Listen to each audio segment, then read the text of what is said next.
पावन दुनिया में तो श्री कृष्ण का जन्म होता है, जिसको वैकुंठ कहा जाता है। आधा कल्प मनुष्य के देह अभिमान में रहने से ही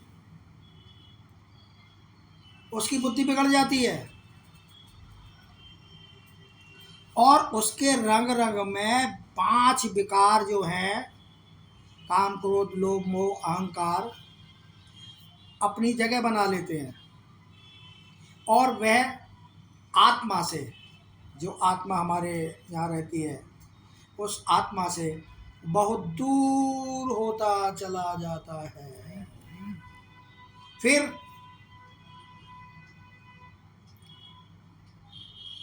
उसको आत्म अभिमानी बनने में बड़ी मशक्कत करनी पड़ती है, जिसमें मेहनत बहुत है। अर्थात वह जीवन निर्वाह के धंधे धोरी में वह मेहनत नहीं कर पाता।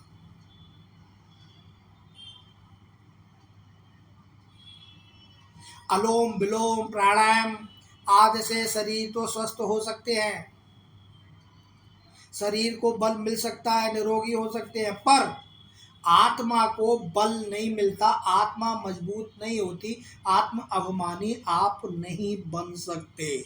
सतयुग में भक्ति नहीं होती, ना आकार साकार की कोई पूजा होती है, शांति सुख की मांग नहीं करते, क्योंकि अपार शांति सुख होता है। तुम सिर्फ निराकार को ही याद करो, जो आपकी आत्मा के द्वारा ही संभव हो सकता है।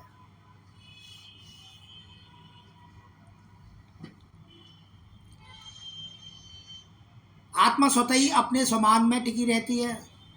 गुण दोष पाप पुण्य आत्मा को ही तो लगते हैं, जितने भी लगते हैं। आत्मा निर्लेप नहीं होती। कई बच्चे जन्म से बीमार पैदा होते हैं, कई बच्चे गरीब माहौल में पैदा होते हैं। तो यदि आत्मा निर्लेप होती तो पिछले जन्म के संस्कार शरीर के साथ खत्म हो जाते ना, लेकिन खत्म तो नहीं होते, उनकी प्रारब्ध बनती है और वो अगला जन्म निर्धारित करती है। मनुष्य दृढ़ संकल्प तो कर लेता है, बहुत आसान है दृढ़ संकल्प करना, पर रिवाइज्ड और रियलाइज्ड नहीं कर पाता, आता ही नहीं उसको, कोई गुरु गोसाई है ही नहीं। जबकि मुक्ति व जीवन मुक्ति हमारा जन्म सिद्ध अधिकार है मनुष्य का। मुक्ति और जन्म जीवन मुक्ति ये मनुष्य का जन्म सिद्ध अधिकार है। जब से आप जन्म लेते हो तब से आप उसको पा सकते हो, प्रयत्न करो तो। संस्कारों से ही नए संसार बनते हैं। ज्ञान चिता पर बैठकर रूहानी सेवाएं करो, जिस्मानी सेवाएं मत करो। युग तो नया था, बहुत नया था, पुराना कैसे हो गया यह कोई नहीं जानते। क्यों? क्योंकि घोर अंधियारा है इस दुनिया में। लेकिन चिंता मत करो, पुराने से फिर नए में आ जाएंगे। सृष्टि का चक्र है ना। विचार सागर मंथन करना देह अवमान अशुद्धि और आत्म अवमान शुद्धि का प्रतीक है।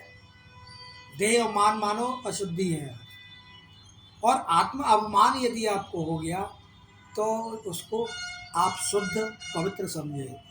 ज्ञान सभी को होता है, पर उपयोग हर कोई नहीं करता। भावना का भाड़ा तो भगवान भी दे देता है। अल्पकाल का सुख होता है वह, उससे जीवन में ऐसा कोई लाभ नहीं होता जो आपके जीवन को सद्गति प्रदान करे। जय श्री परमपिता निराकार आपकी जय।